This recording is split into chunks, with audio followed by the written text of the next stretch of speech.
নবী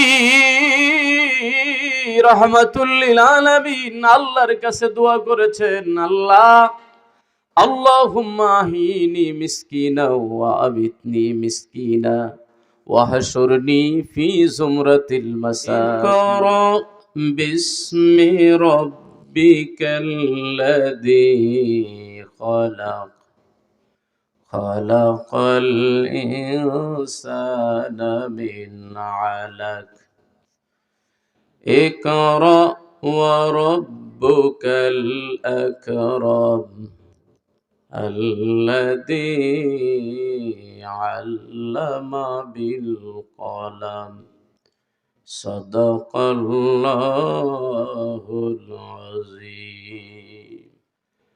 وقال تعالى في شان حبيبه مخبرا وآمرا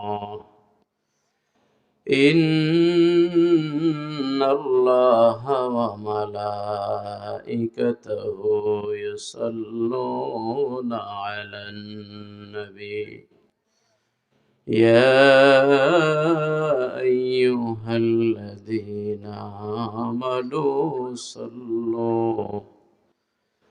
صلوا عليه وسلموا تسليما اللهم صل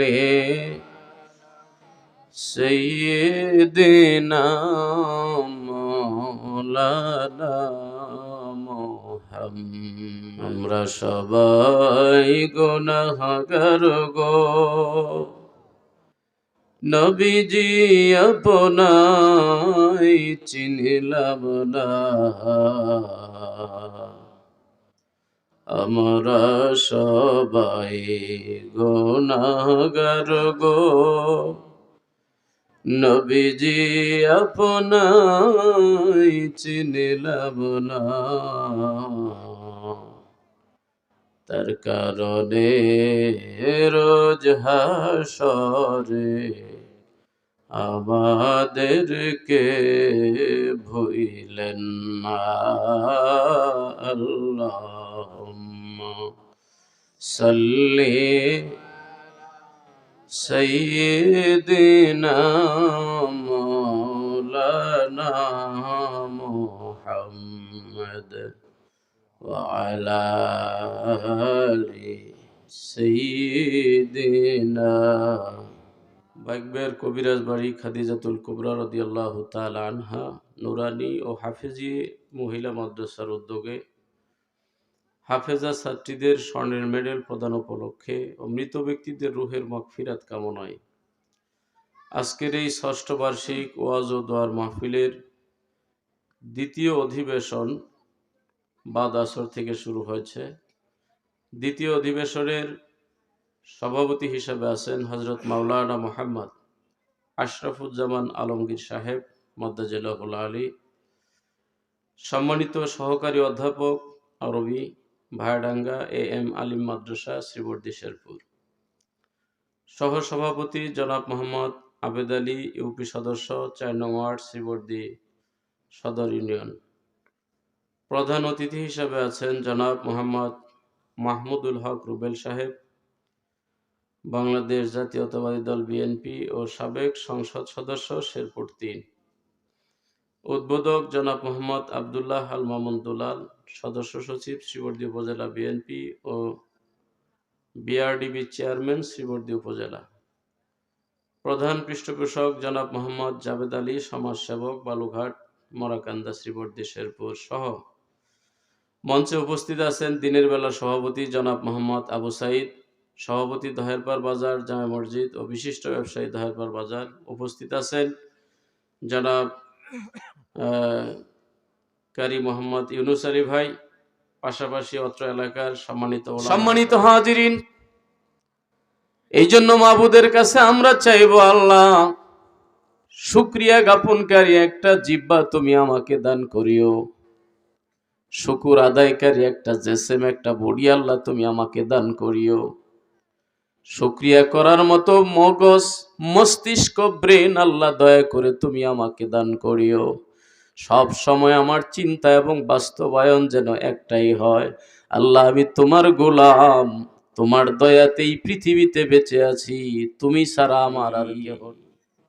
কি বলেন?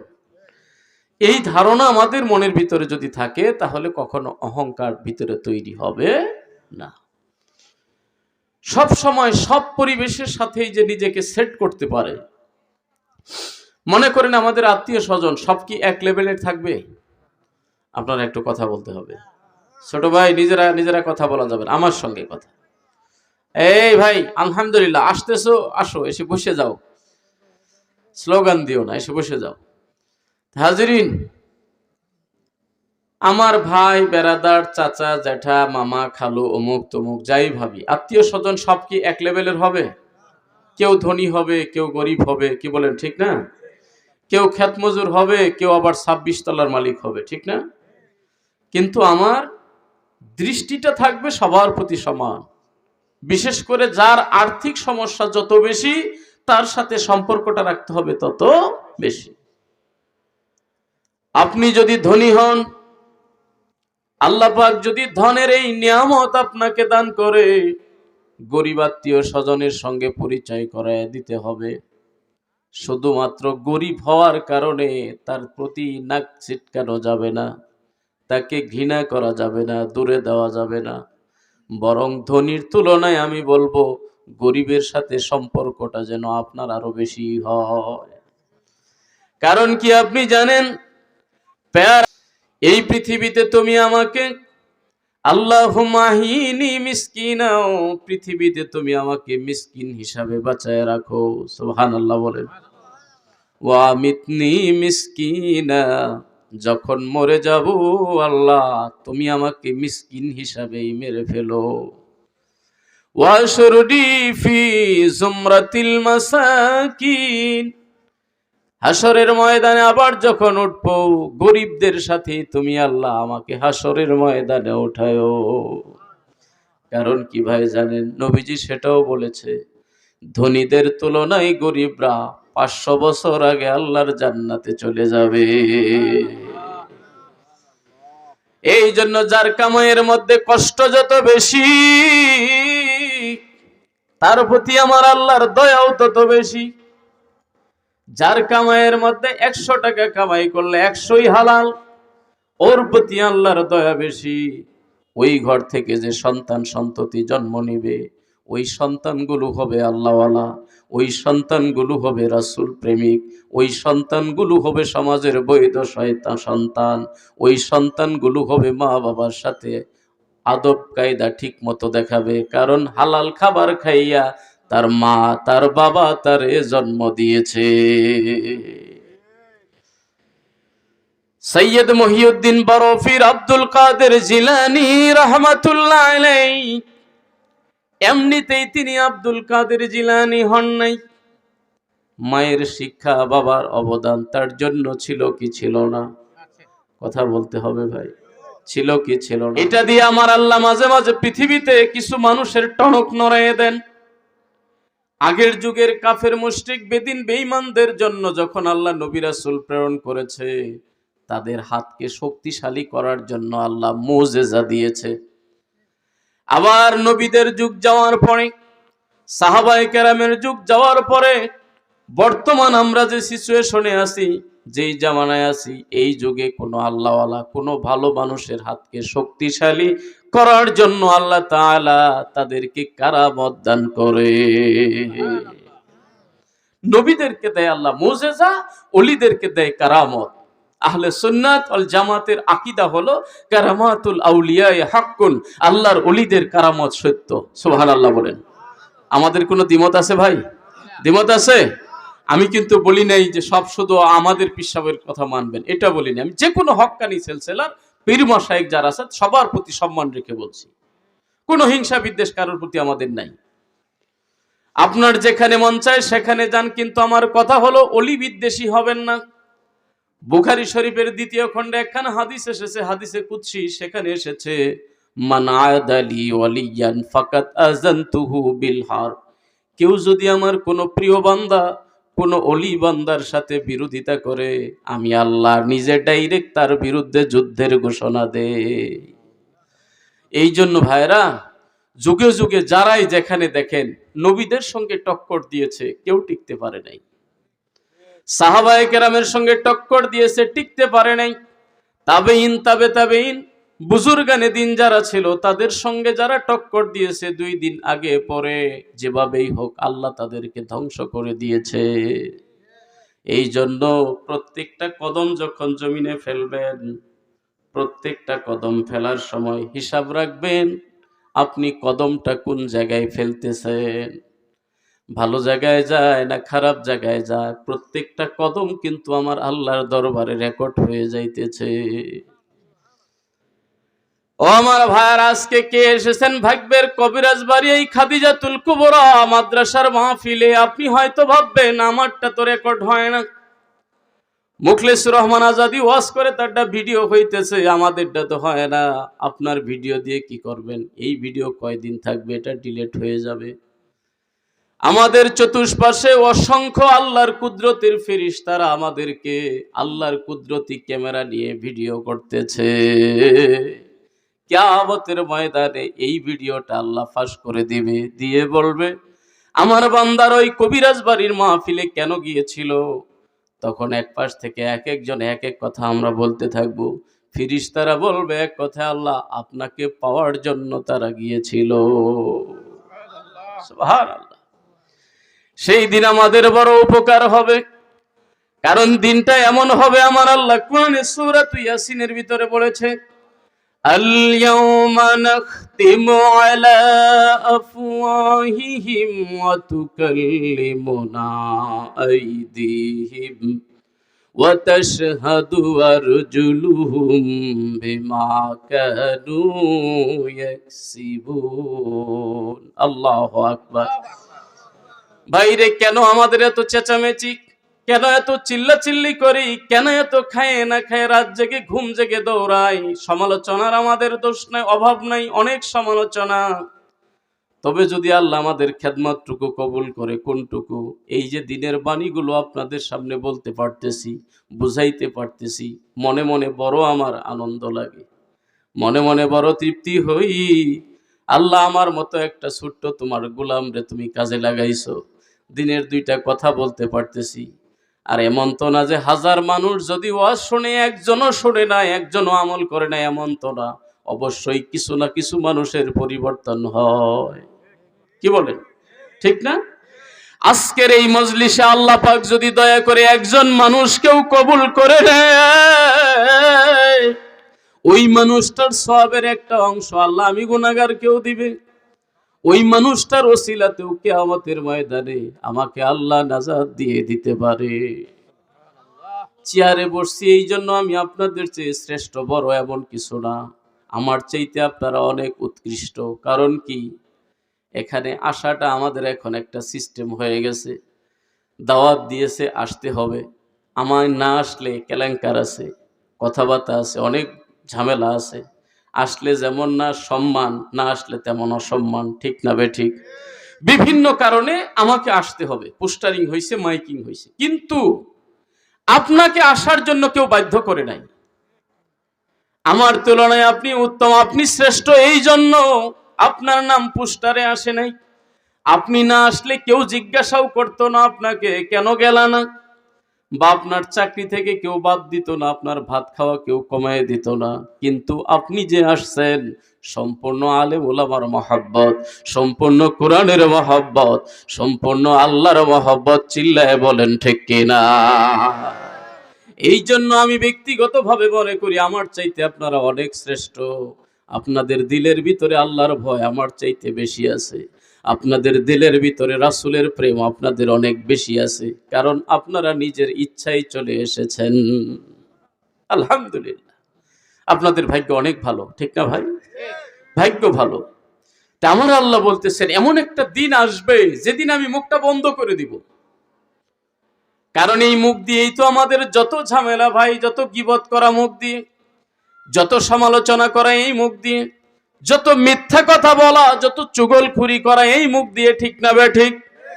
আজকেও হাদিস শরীফে দেখলাম আমার নবীজি বলেন, কেউ যদি একটা মিথ্যা কথা বলে, কয়টা কথা বলতে হবে? কিছু ওয়াজ নিয়ে যাবেন, আমার সঙ্গে কথা বললে এটা কোচিং সেন্টারের মতো, ক্লাসের মতো কথা বলে। আমরা যারা শিক্ষক মাদ্রাসায় ছাত্রদেরকে পড়াই, অনেক সময় যে হুজুর আছে সভাপতি সাহেব, কিছু কঠিন কথা ছাত্রদেরকে বারবার বলাই, উদ্দেশ্য কি যেন কথাটা মুখস্থ করে নেয়। আপনাকেও বললাম যে একটা মিথ্যা যদি কেউ বলে, কয়টা?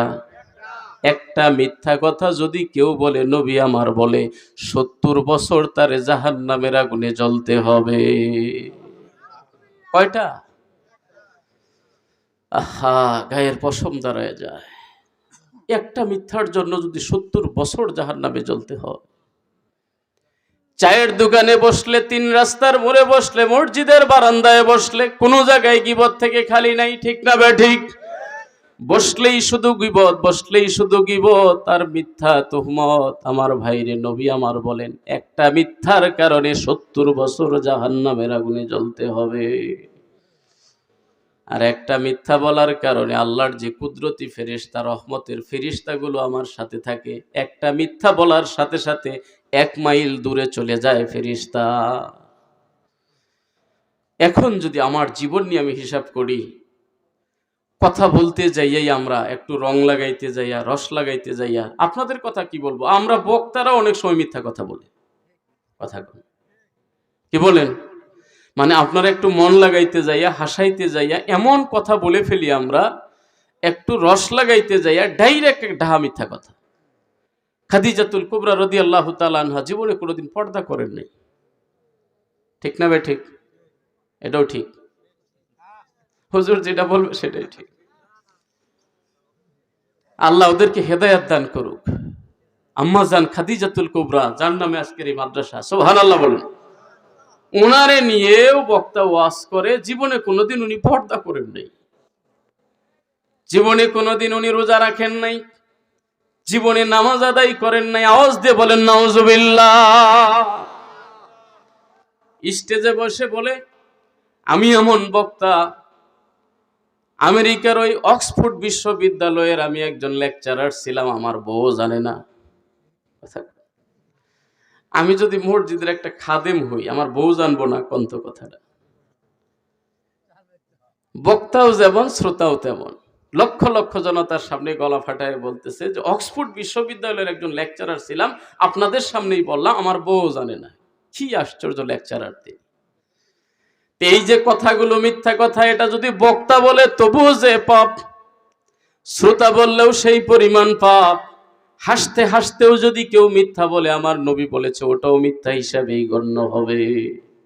নবীজি একদিন বসা, হঠাৎ করে একটা মহিলা পাশ দিয়ে যাইতেছে, ছোট্ট শিশুকে ডাকতেছে, মা এদিকে আসো, মজা দিব। কি বলছে? আমরা অনেক সময় যদি বাচ্চা কাচ্চা ছোট থাকে, ধরতে না পারি, তখন বলি বাবা দাঁড়াও, মজা দিব। কথা বলেন, বলেন না? দাদা নাতিরে কিছু দেওয়ার জন্য বলে, দাদা ডাকতেছে, আসে না, তখন কয় মজা দিব। মিথ্যাবাদী হওয়ার জন্য আপনার এইটুকুই যথেষ্ট। মজা দেওয়ার কথা বলে যদি মজা দিতে না পারেন, আপনি মিথ্যাবাদী হয়ে গেলে। আমার নবীজি মহিলাকে ডাক দিলেন, রে মহিলা, তুমি তোমার সন্তানকে ডাক দিয়ে কি বললা? হুজুর বলছি বাবা আসো, তোমারে মজা দেব। তোমার হাতে কি মজা আছে? জি হুজুর আছে। কি আছে? কয় খেজুর। সুবহানাল্লাহ বলেন। কি আছে? তোমার হাতে খেজুর আছে, তুমি বেঁচে গেলা। যদি খেজুর না থাকতো তুমিও মিথ্যাবাদী হইতা। একটা মিথ্যার জন্য 70 বছর জাহান্নামের আগুনে জ্বলতে হবে। তাহলে ভাই রে, ফজর থেকে ঈশা পর্যন্ত, সূর্য উদয় থেকে আবার ঘুমানো পর্যন্ত এই যে দিনটা আমরা পাই, আপনাকে আমি ওয়াজ করতেছি না, আমি আগেই বলছি, আমার চাইতে আপনি শ্রেষ্ঠ, আমার চাইতে আপনি ভালো। আপনাদের সন্তান হয়ে দরদ নিয়ে কথাটা আমি বলি। যদি আমি মিথ্যা বলি, আমার গায়ে লাগবে। আর আপনি যদি বলেন, আপনি মনে মনে তওবা করে নেন, জীবনে বহু মিথ্যা বলেছি, আর বলা যাবে। বহু আল্লাহর ওলিরা তাদের মুরিদদেরকে সবক দিতে যাইয়া, তরিকতের তালিম দিতে যাইয়া 1 নম্বরে বলে, বাবা তুমি আমার হাতে বায়াত হইলা, আগে স্বীকৃতি দাও, জীবনে মিথ্যা বলবা না। হক্কানি আল্লাহর ওলিরা মুরিদদেরকে ১ নাম্বারে এই শিক্ষাটা দেয়, বাবা হাত দিয়ে বলো জীবনে কোনোদিন মিথ্যা বলবা না। আমরা পারবো ভাই? ওয়াজ বেশি শোনা লাগে না তো, এই একটা আমলই যদি ধরেন আজকে, জীবনে মিথ্যা বলবো না। কি বলবো না? মিথ্যা একটার উপরে, এরপরে যা ফাঁকে শুনবেন আলহামদুলিল্লাহ, এটা বোনাস। অন্তত একটা কথা আপনি নিয়ে যান আজকে আমার ওয়াজ থেকে, আমার আগে যারা বলছে ওনাদের থেকে যা নিছেন আলহামদুলিল্লাহ, দিনের বেলা যারা ওয়াজ করছে আমার মা বোনেরা যা নিছেন আলহামদুলিল্লাহ। জীবনে আমার কাছে প্রতিজ্ঞা করেন, আপনি মনে মনে বলে ফেলেন যে চেষ্টা করে দেখি না যে মিথ্যা জীবনে আর বলবো না।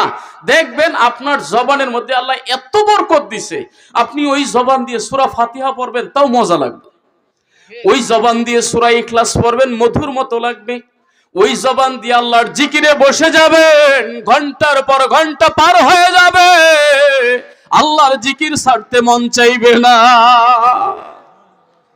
জবানটাই আমাদের নষ্ট। মসজিদে যাইও শান্তি পাই না, ওয়াজে যাইও শান্তি পাই না, মাদ্রাসা যাইও শান্তি পাই না, যেখানেই যাই শুধু ছটফট ছটফট ছটফট ছটফট পাখির মতো কথা বলেন, ঠিক কিনা? পাখিটাকে পিঞ্জিরার ভিতরে রাখলে যেমন ছটফট ছটফট ছটফট করে, মুনাফিক ব্যক্তি যেখানেই যাবে সেখানেই ছটফট। মুমিন ব্যক্তি আল্লাহর ঘর মসজিদে গেলে পুকুরে মাছ যেমন শান্ত থাকে, ওই মুমিন ব্যক্তিগুলো মসজিদের ভিতরে এমন শান্তি পায়, এরা ঢুকলে মনে হয় যেন আর বের হতে চায় না। কারণ কি ভাই জানেন? মুমিনের শান্তি হইল মসজিদে, আর ফাসেক ফুজ্জারের শান্তি হইল বাজারে। মুমিনের জায়গা কোথায়? মসজিদ। কোথায় গেছে? মসজিদে। আসবে কখন জানি না। আবার যদি কেউ গিয়ে জিজ্ঞেস করে কোথায় গিয়েছে, বাজারে। আসবে কখন? এই 2-1 মিনিট। সুবহানাল্লাহ বলেন। কারণ ওনার ঘরের বউ জানে আমার স্বামী বাজারে গেলে বেশি দেরি করবে না, কারণ বাজারে প্রয়োজন সারতে বেশি দেরি লাগে না। 1 লক্ষ টাকার মার্কেটও যদি করেন 1 ঘন্টায় করে আসা যায়। বাজার করতে সময় লাগে কতটুকু? আপনি মাছ কিনলেন, তরি তরকারি কিনলেন, লবণ কিনলেন, মরিচ কিনলেন, প্রাসঙ্গিক পান সুপারি যা কিনার কিনলেন, 1 ঘন্টায় এনাফ। কথা কর। আর যদি হালকা পাতলা বাজার হয়, শুধু 2 মোট লাল শাক কিনবো, মূলা শাক কিনবো 2 টাকার, 5-10 টাকার, 50 টাকার ছোট মাছ কিনবো, চলে আসবো, আধা ঘন্টায় যথেষ্ট। ওই সমস্ত ব্যক্তির ওয়াইফদেরকে জিজ্ঞেস করলে বলে গেছে কোথায়? বাজারে। আসবে কখন? তাড়াতাড়ি আসবে, কারণ জানে আমার স্বামী বাজারে বসে আড্ডা দেয় না। আর যদি জিজ্ঞাসা করা হয় আপনার স্বামী কোথায়? কই মসজিদে। আসবে কখন? জানি না। সুবহানাল্লাহ বলেন। কারণ উনি মসজিদে গেলে তাহাজ্জুদ পড়ে, উনি মসজিদে গেলে ফজরের পরে ইশরাক পড়ে, উনি মসজিদে গেলে মাগরিব নামাজের পরে আবার আওয়াবিনের নামাজ পড়ে, জিকির আজকার করে। গ্যারান্টি নাই। শরীর ভালো লাগলে বেশি দেরি করবে, খারাপ লাগলে তাড়াতাড়ি চলে আসবে। আসতেও পারে, নাও আসতে পারে, কোনো গ্যারান্টি নাই। এই 2 জনের মধ্যে তফাৎ আছে না নাই? কথা কোন আছে না নাই? আমাদের মনটা যেন মসজিদের সঙ্গে ঝুলন্ত থাকে ভাই, তাহলে কি হবে? কাল কিয়ামতের ময়দানে আল্লাহ রাব্বুল আলামিন 7 শ্রেণীর মানুষকে আরশের নিচে ছায়া দান করবে। এর মধ্যে 1 শ্রেণী হলো যার দিলটা আল্লাহর ঘর মসজিদের সাথে ঝুলন্ত থাকে। এই জন্য ভাইরা যথাসম্ভব জামাতের সাথে নামাজ আদায়ের চেষ্টা করবেন। কিসের সাথে? অনেকে আছে, হ্যাঁ, বিপদ আপদ সফর এগুলো তাল বেতাল, আমাদেরও জামাত ছুটে যায়, গল্প করে লাভ নাই, সেটা ভিন্ন ব্যাপার। কিন্তু কেউ কেউ এমন আছেন, আপনি একবারে খুঁট গাইরেই বসছেন, মসজিদে যাবেনই না। খুঁট গাইরে বসছেন, আপনি জামাত লাগে না, আপনি একাই ভালো পারেন না। বাবা ভাই, এটা হলো না। জামাতে যেতে হবে আপনাকে। আমার নবীজি কি একটা গরম বাণী শোনাইছে আপনি জানেন? সাহাবায়ে কেরামকে বলছে, যারা মসজিদে আসেন আমার মন চায় আমি রাসূল তাদের বাড়িতে আগুন দিয়ে জ্বালিয়ে দিই। যদি মহিলা এবং শিশুরা থাকতো তাদের বাড়ি আমি আগুন দিয়ে জ্বালিয়ে দিতাম। যারা শক্তি সামর্থ্য থাকার পরেও মসজিদে আসে না, জামাতে নামাজে যায় না, কত বড় ধমকের কথা ভাই। এই জন্য আমার ভাইয়ারা, জামাতের সাথে মসজিদে গেলে অনেকগুলো লাভ। সাবজেক্ট যেহেতু আমার ভিন্ন, সেদিকে যাই না, এরপরও 2টা কথা বলে যাই। 2টা লাভ কমপক্ষে। একটা হলো আমার এলাকার মানুষগুলোর সাথে দেখা সাক্ষাৎ হলো, 1 লাইনেই দাঁড়াইলাম, মিল মহব্বত হইল, একটু জিজ্ঞাসাবাদ হইল, সামাজিকতা রক্ষা পাইল। 2 নাম্বার কাজটা হইল, আপনার ঘর থেকে মসজিদ পর্যন্ত আসতে যে কয়টা কদম আপনি ফেলেছেন, প্রত্যেকটা কদম আমার আল্লাহর দরবারে লেখা হয়ে গেল। আল্লাহর নবীর একদল সাহাবী নবীজির কাছে এসে বললেন, ইয়া রাসূলুল্লাহ, ইয়া হাবিবাল্লাহ, হুজুর গো, আমাদের বাড়ি একটু দূরে, আমরা মসজিদের কাছে আসতে চাই, এই জায়গাটা নিতে চাই, এখানে বাড়ি করতে চাই। নবীজি জিজ্ঞেস করলেন, কেন? জামাতে সহজে নামাজ আদায় করতে পারবো, প্রতি ওয়াক্ত জামাতে আসতে পারবো। আমার নবী বললেন, যেখানে আসো সেখানেই থাকো। কি বলছে? যেখানে আসো। আর তুলনামূলকভাবে, এটা কোরআন হাদিসের কথা না, আমার বাস্তব একটা কথা বলছি, দেখবেন দূরের মানুষের তুলনায় সব জায়গায় না, অনেক জায়গায় আর কি, সব জায়গায় না, অনেক জায়গায় মসজিদ থেকে দূরের মানুষ যারা, ওদের মনের টান মসজিদের প্রতি একটু বেশি। কাছের মানুষ যারা, এগুলো কতটা আছে, জীবনে মসজিদেই আসে, এই মসজিদ তার বিরুদ্ধে সাক্ষী দিবে। আমার নবীজি তাদেরকে কি বললেন? তোমরা দূরেই থাকো। সাহাবায়ে কেরাম তো চুপ হয়ে গেলেন, আমরা কাছে আসতে চাইলাম, আর নবীজি বললেন, কি বললেন? দূরেই থাকো। কারণ কি জানো? কারণ কি জানো? এই যে তুমি দূর থেকে আসতে যতগুলো কদম পড়বে, তত বেশি সওয়াব তোমার হবে। এই জন্য ভাইরে, অনেকে আমরা ওজোর আপত্তি দেখায়, বাড়ি আমার দূরে, মসজিদে যেতে পারি না। না ভাইরে, কাছের মানুষের তুলনায় আল্লাহর রাসূল বলেছে আপনার সওয়াব বেশি। আপনি আসা যাওয়ার পথে যতগুলো কদম, আমার নবী বলেছে তোমাদের প্রত্যেকটা কদম আল্লাহর কাছে পাঠিয়ে দেওয়া হবে। সুবহানাল্লাহ। সম্মানিত হাজিরিন, আপনাদের খেদমতে আরজ করতে চাই, এই জবান দিয়ে আল্লাহরে ডাকলেও মজা লাগবে, আল্লাহর নামাজে দাঁড়াইলেও মজা লাগবে, সূরা তেলাওয়াত করতেও মজা লাগবে, মানুষের সঙ্গে দিনের কথা বললেও মানুষের উপকার হবে, আমার জবানটা যদি মিথ্যা থেকে পবিত্র থাকে। ওয়াজ মনে আছে তো? ভুলে যায়েন না, এই জবান দিয়ে আমরা কখনো মিথ্যা কথা বলবো না। আল্লাহ রাব্বুল আলামিন পৃথিবীতে সর্বপ্রথম মানুষকে কি বলে দিয়েছেন জানেন? সর্বপ্রথমে ফার্স্ট আল্লাহর পক্ষ থেকে যে নির্দেশ এসেছে সেটা হলো কি? আল্লাহ কোরআনে বলেন, ইকরা। সুবহানাল্লাহ বলেন। কি বলছে? কি বলছে? সূরাতুল আলাকের এই যে প্রথম আয়াত, ইকরা। আল্লাহ বলছে আল্লাহর হাবিবকে, বাবু কাইফা কানা বাদউল ওয়াহি ইলা রাসূলিল্লাহি সাল্লাল্লাহু আলাইহি ওয়াসাল্লাম, বুখারী শরীফের একটা বাব, অধ্যায়। এখানে আল্লাহর রাসূলের উপরে কিভাবে ওহী নাজিল হয়েছে, এই অধ্যায়ে কিছু বিস্তারিত আলোচনা আছে। তে হাজিরিন, আপনাদের খেদমতে আরজ করতে চাই, এখানে হাদিসে যেভাবে এসেছে, জিবরিল আমিন এসে নবীজিকে বললেন, ইকরা। কে বলল? ফেরেশতা জিব্রাইল নবীজিকে বলল, ইকরা, নবী আপনি পড়েন। নবীজি বললেন, মা আনা বিকারি, আমি তো পড়তে জানি না। আপনারা জানেন আমার নবীর জীবনে কোনো মাদ্রাসায় যায় নাই, কোনো শিক্ষকের শরণাপন্ন হয় নাই, কোনো স্কুলের বারান্দা পর্যন্ত আমার নবীর জীবনে নাই। এই পৃথিবীতে আমার নবীর কোনো টিচার ছিল না, কোনো শিক্ষক ছিল না। সুবহানাল্লাহ বলেন। আমার নবীর যত শান মান ইজ্জত আল্লাহ দিয়েছে, তার মধ্যে বড় একটা ইজ্জত হলো, বড় শান হলো, দুনিয়াতে আমার আল্লাহ নবীজির কোনো শিক্ষক রাখে নাই। সুবহানাল্লাহ। জিবরিল আমিন এসে কি বলতেছে? কথা বলেন, নবী ইকরা, আপনি পড়েন। আল্লাহ সর্বপ্রথম নির্দেশ এই পৃথিবীতে কাউকে দেন নাই যে নামাজ আদায় করেন, আল্লাহ কাউকে বলেন নাই রোজা পালন করেন, কাউকে আল্লাহ বলেন নাই যে হজ করেন, যাকাত দেন। ফার্স্ট নির্দেশ মাবুদের পক্ষ থেকে হলো, আল্লাহর নবীর উপরে ফেরেশতা জিবরিলের মাধ্যমে বললেন, নবী গো আপনি পড়েন। সুবহানাল্লাহ। কোন নির্দেশ? পড়েন। নবীজি কি বললেন? মা নবী করি। বুখারী শরীফের হাদিস যেভাবে এসেছে, আমি পড়তে জানি না।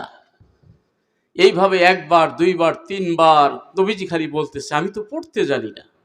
কারণ আগে ডাইরেক্ট কোথাও গিয়ে আমার নবীজি লেখাপড়া করেন। আমার নবীজি স্বীকৃতিও দিয়েছেন, আল্লাহ বানি রব্বি ফাহসানা তালিবি, আমার রব আমাকে সবচাইতে উত্তম শিক্ষায় শিক্ষিত করেছে। এই জন্য কোরআনের শিক্ষার চাইতে বড় কোনো শিক্ষা নাই। যত শিক্ষা আপনি বলেন, যত শিক্ষিত দাবি করেন, কোরআনের চাইতে বড় কোনো শিক্ষিত পৃথিবীতে নাই। কোরআন শিখার জন্যই সর্বপ্রথম আমার আল্লাহ বলেছে, ইকরা বিসমি রাব্বিকাল্লাযী খলাক। হাবিব আপনি পড়েন আপনার সেই রবের নামে যিনি আপনাকে সৃষ্টি করেছেন। সুবহানাল্লাহ বলেন। নবীজি আমার এক বাক্যে বললেন, আমি তো পড়তে জানি না। পরে শেষ পর্যন্ত ওই হাদিসে এসেছে, নবীজি বলেন, ফাগাত্তানি, জিবরিল আমাকে বুকের সঙ্গে চাপ দিয়ে ধরলো।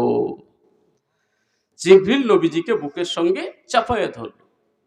ওহি যখন নাজিল হয়েছিল, কনকনে কঠিন শীতের দিন, সাহাবায়ে কেরাম দেখেছে যখন নবীজির উপরে ওহি নাজিল হইতো, কপাল থেকে ঘামগুলো টপ টপ করে জমিনের মধ্যে পড়তো। ওহির এত ওয়েট, এত ওজন, এত তাসির। আপনি দেখেন না, এই ওহির কথা যখন আমরা বলতে থাকি, যত শীত, মহা শীত হোক না কেন, রাস্তায় কুয়াশা নাক দিয়ে চোখ দিয়ে আমাদের ঢুকতেছে, স্টেজে ওঠার আগে শীতে কাঁপতে থাকি, স্টেজ থেকে নামার পরে শীতে কাঁপতে থাকি, কিন্তু স্টেজে বসার পরে শরীর আমাদের পুরা হিট। কারণ কি জানেন? ওই ওহির তাসির, ওহির প্রভাব, এটার যে একটা ইলেকট্রনিক্স পাওয়ার এই ওহির মধ্যে এখনো আছে না নাই? কথা বলেন, আছে না নাই? আরে আপনার কাছেই যদি আমি জিজ্ঞাসা করি, এই যে এখন আপনারা বসে আছেন এই সামিয়ানার নিচে, এখন আপনার যে মনোভাব, এখন আপনার যে অন্তরের অবস্থা, আপনার যে শারীরিক অবস্থা, বাহিরের অবস্থার চাইতে অনেক পরিবর্তন। এই মুহূর্তে আপনার কাছে অনেক ভালো লাগতেছে, এটা আমার মনে বলে, কিন্তু হয়তো বের হয়ে যাওয়ার পরে কে ধরে রাখতে পারবো, কে রাখতে পারবো না, এটা ভিন্ন ব্যাপার। কিন্তু এই মজলিসের ভিতরে আলাদা একটা তাসির, আলাদা একটা মজা আছে। কারণ কি?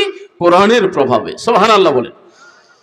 নবী আমার বললেন, জিবরিল আমাকে বুকের সঙ্গে চাপায় ধরলেন, এমন একটা চাপ দিলেন, এটা মাবুদের খেলা।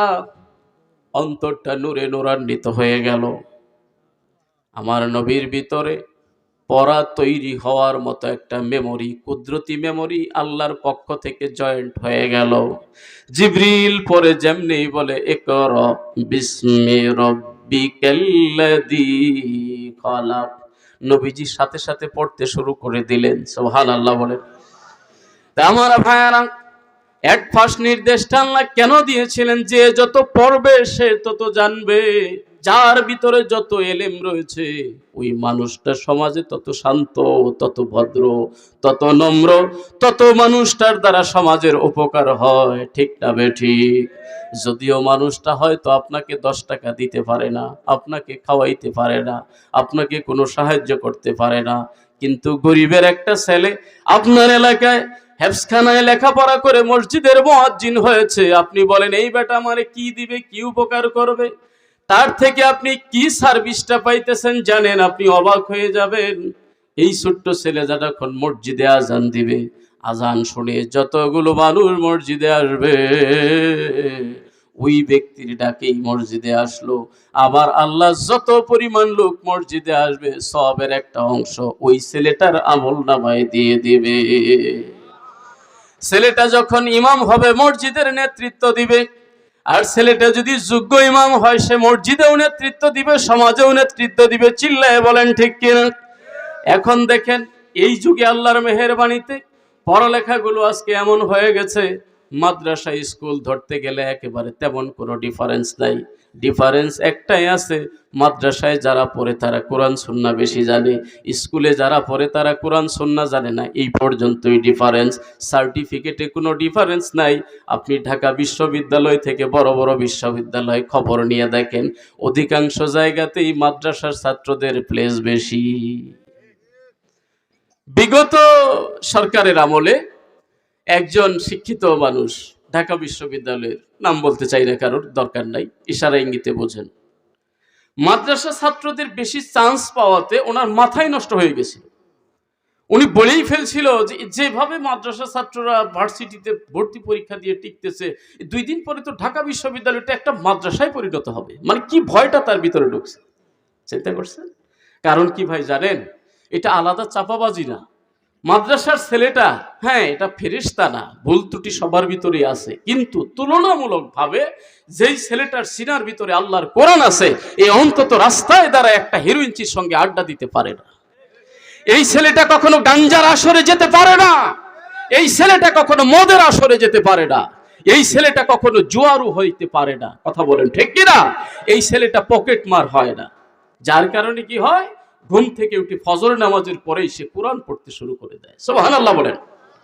ফজরের পরেই যখন কোরআন তেলাওয়াত করে, বিশেষ করে সূরা ইয়াসিন যখন তেলাওয়াত করে, সূরা ইয়াসিনের যতগুলো ফজিলত, এর মধ্যে একটা ফজিলত হলো, আপনার যদি কোনো প্রয়োজন হয়, কোনো হাজত হয়, কোনো বিপদে পড়ে যান, কোনো কিছু চাওয়ার দরকার হয়, সূরা ইয়াসিন আপনি তিলাওয়াত করে আল্লাহর কাছে চাইবেন, আল্লাহ আপনার মনের আশা পূরণ করে দিবে। কোরআন বেশি বেশি তিলাওয়াত করলে চোখের পাওয়ার বাড়ে। কোরআন বেশি বেশি তিলাওয়াত করলে কলব পরিষ্কার হয়। কোরআন বেশি বেশি তিলাওয়াত করলে ব্রেনের ক্ষমতা বেড়ে যায়। এই জন্য মাদ্রাসার ছাত্ররা চান্স বেশি পায়। সুবহানাল্লাহ বলেন। এটা হিংসার কিছু নাই, শত্রুতার কিছু নাই, আলাদা চাপাবাজির কিছু নাই, কারণ কোরআনের একটা প্রভাব এই লোকটার ভিতরে আছে।